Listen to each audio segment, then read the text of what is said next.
Hello friends, welcome back to our channel Learn with Nishman. In last video we started confession and I told you about what really it means. Today we are going to discuss the section related to this confession. Okay, confession, as I told you, is part of admission and we are continuing our chapter 2, relevancy of facts. In it the next section is section 24. Section 24 हमें क्या बताता है बच्चे? Declaring certain confessions to be irrelevant. What are those confessions which are irrelevant? Okay, trial court होती है, right? That confession is given to the court, then court will examine whether this confession is relevant और not, right? So criminal proceedings चल रही हैं, आपने confession दिया है during the time of trial. Now court will have the duty to check whether that confession is relevant और not. या आपको किसने इंड्यूस किया है वो कन्फेशन देने के लिए, ये भी कोर्ट चेक करती है. And who induced here? The person in authority, right? The person who is in authority means जिसके चार्ज में आप होते हो, जिसके अंडर आप होते हो. फॉर एग्जाम्पल पुलिस ऑफिसर्स और ये लोग. कोर्ट ये ट्रूली एग्जामिन करती है कि आप उनकी इंड्यूसमेंट से कन्फेशन दे रहे हो. ओके, फिर वो चेक करेगी कि रिलायबल होना चाहिए कि नहीं. If it appears to court that confession was under the inducement, I told you inducement, threat, किसी डर से, या आपको कोई प्रॉमिस किया गया है, राइट? caused by the, और ये चीजें कौन कर रहा है? caused by person in authority,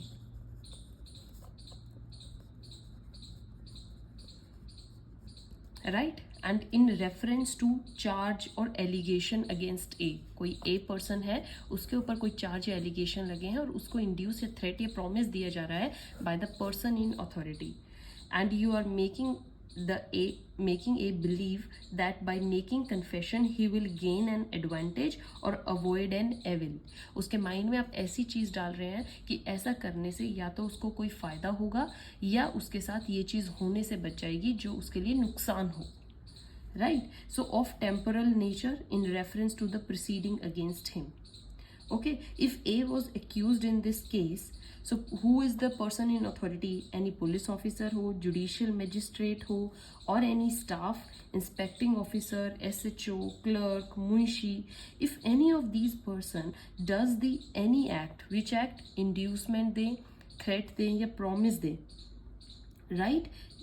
He will be the person in authority, right? So any person whom accused reasonably believes that that person may influence the proceeding, okay, that person is person in authority. अब क्या करना होता है? Induce कर रहे हैं उसको, encourage कर रहे हैं, इन्फ्लुएंस कर रहे हैं, राइट? अगर आप even if you are making no promise, benefit में be given if confession done. Promise नहीं दे रहे हो बट उसको ये कह रहे हो कि अगर आप कन्फेशन करोगे तो आपको एक प्रॉमिस देंगे, हम एक बेनिफिट देंगे. थ्रेट क्या दे रहे हो? कि आपको बेल नहीं मिलेगी अगर आप कन्फेशन नहीं करोगे. प्रॉमिस कर रहे हो कि आई विल इंश्योर बेल, मैं तुम्हें बेल जरूर दूंगा, राइट? तो ये सब क्या होता है कि एक्यूज्ड जो होता है वो अपने माइंड पर सोचने लग जाता है of taking advantage and then he gives the confession. So section 24 says that if this kind of any confession is there, court will see the matter, court will examine, then वहां पर examination होगा to find whether it's reliable or not. ठीक है, सारे points check किए जाएंगे. And if court sees that truly there was a threat और promise, then that admission या confession will become irrelevant. Confession क्या हो जाएगा?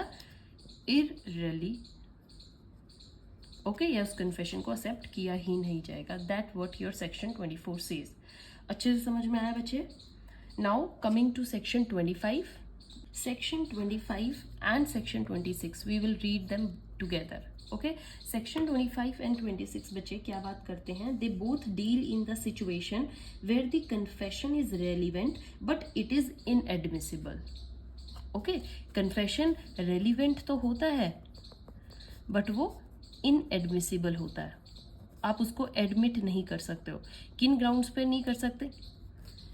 देखिए, confession is relevant here but it cannot be proved. And if it can not be proved it means it is inadmissible.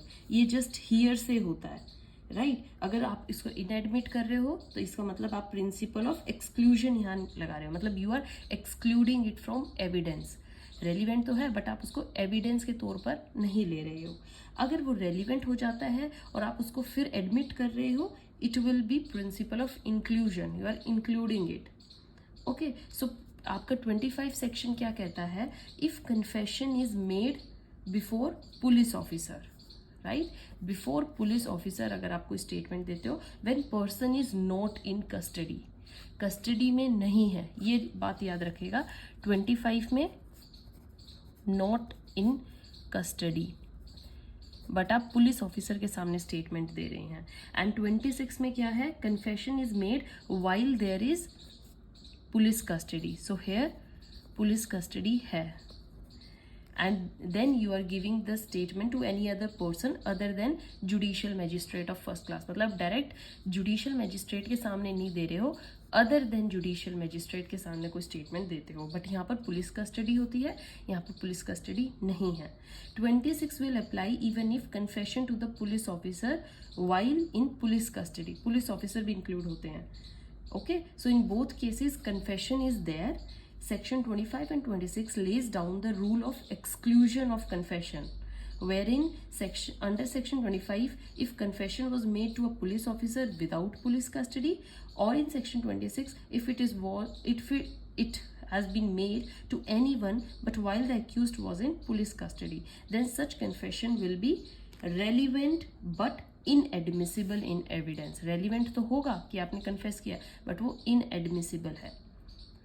Okay, why? Because only judicial magistrate can see the actual situation कि किन situation में जो accused है उसने admission किया है, उसने confession दिया है. Okay, पुलिस कस्टडी या पुलिस ऑफिसर के सामने ये होता है कि there is a little or more element of threat is there, inducement is there. So ये वाली जो चीज़ें होती हैं ये relevant तो मान ली जाती है कि इन्होंने confess कर दिया पुलिस के सामने, but वो inadmissible होती है. Okay, let's take a difference between 25 and 26. यहाँ पर होती है बच्चे police custody, here it is judicial custody. Difference मैं बता रही हूँ police custody and judicial custody में. पुलिस कस्टडी में police has greater control. Okay, police custody में क्या होता है? पुलिस के ऊपर ग्रेटर कंट्रोल होता है. Then when a person is arrested within 24 hours, magistrate के सामने ही मे गो to custody for up to 15 days with permission, and after 15 days if over, accused can't be taken into police custody. If accused is not granted bail, he can be kept in judicial custody. Okay, पहले उसको by chance police custody मिलती है. Police custody में उसको with in 24 hours magistrate के सामने पेश करना पड़ता है, राइट. मैजिस्ट्रेट के सामने अगर उसको बेल मिल जाती है that's okay, up to 15 days ही में गो टू, फिर उसको कस्टडी में भेज दिया जाता है 15 डेज. किसमें? पुलिस कस्टडी में ही दोबारा से विद परमिशन. आफ्टर 15 डेज जब पीरियड ओवर हो गया, ठीक है, फिर उसको आप पुलिस कस्टडी में नहीं भेज सकते हो. फिर या तो आप उसको बेल दो या फिर उसको जुडिशियल कस्टडी में भेजो, राइट. एंड जुडिशियल कस्टडी में क्या होता है? It is not kept in police lockup, custody of court होती है. He will be kept in jail. Inspecting officer if want to meet in jail and interrogate, he can do with the permission of magistrate required. Police जा सकती है but वो jail में magistrate की permission से ही जाती है. पुलिस कस्टडी में लॉकअप होता है, जुडिशियल कस्टडी में जेल होती है. Okay, and if any confession in jail it will not hit section 26. 26 में वो हिट नहीं करेगा, मतलब वो एक्सेप्ट हो जाएगा. Totally in charge of police interrogation etc. can be done. Police lockup, police have to have the full control over the accused in section 25. समझ में आ रहा है बच्चे? Section 25 talks about police officer. As you can see, police officer. So police officer कौन होता है? Police officer means any such officer who has the power of investigating the case.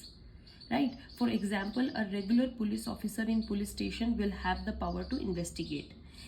An excise officer also has the power to investigate, and that also comes in section 25.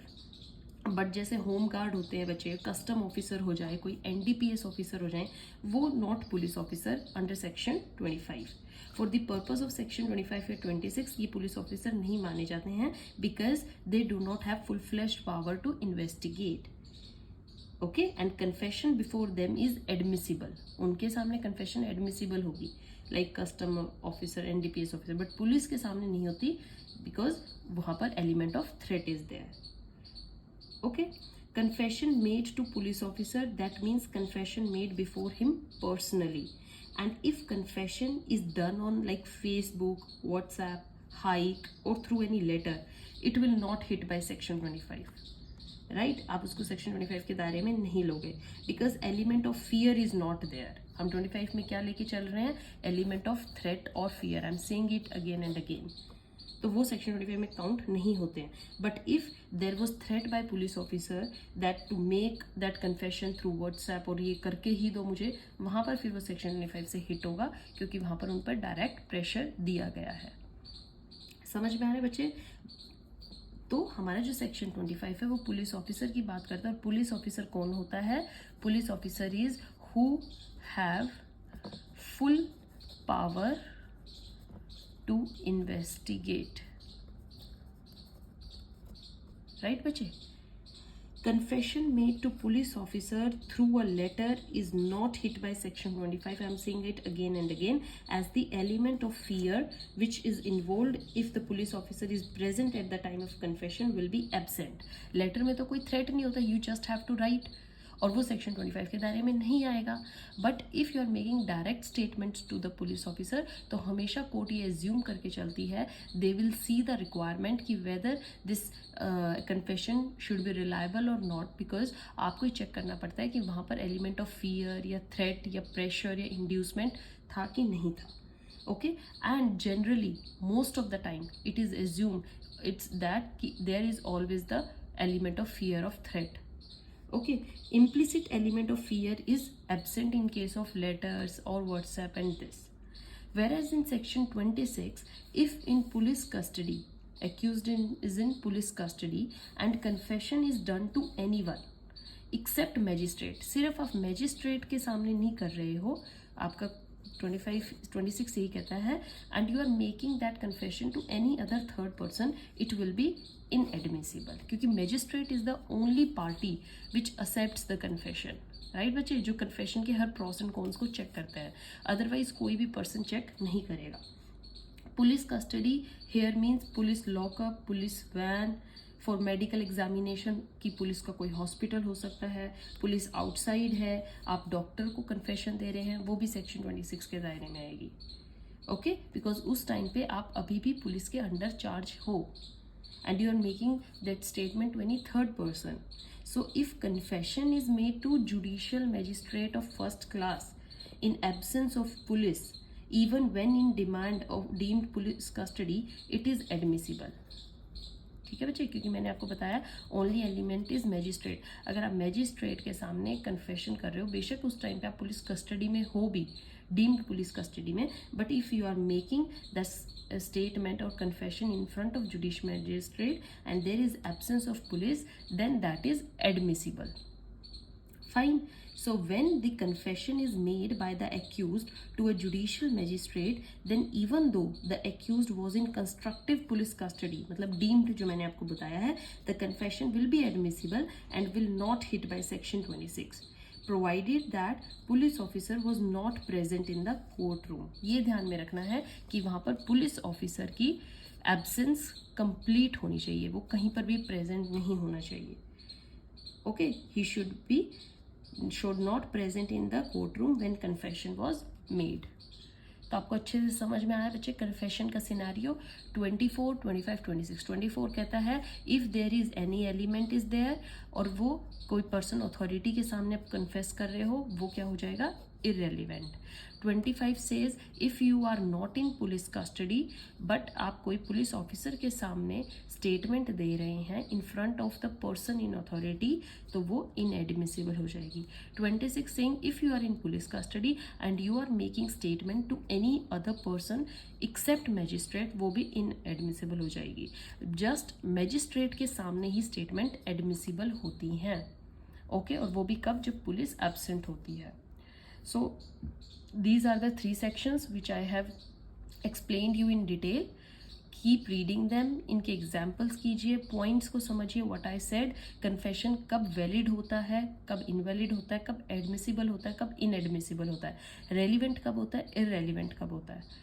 All right, and then stay tuned for the next video. I'll come with next section. Till then, goodbye. Thank you.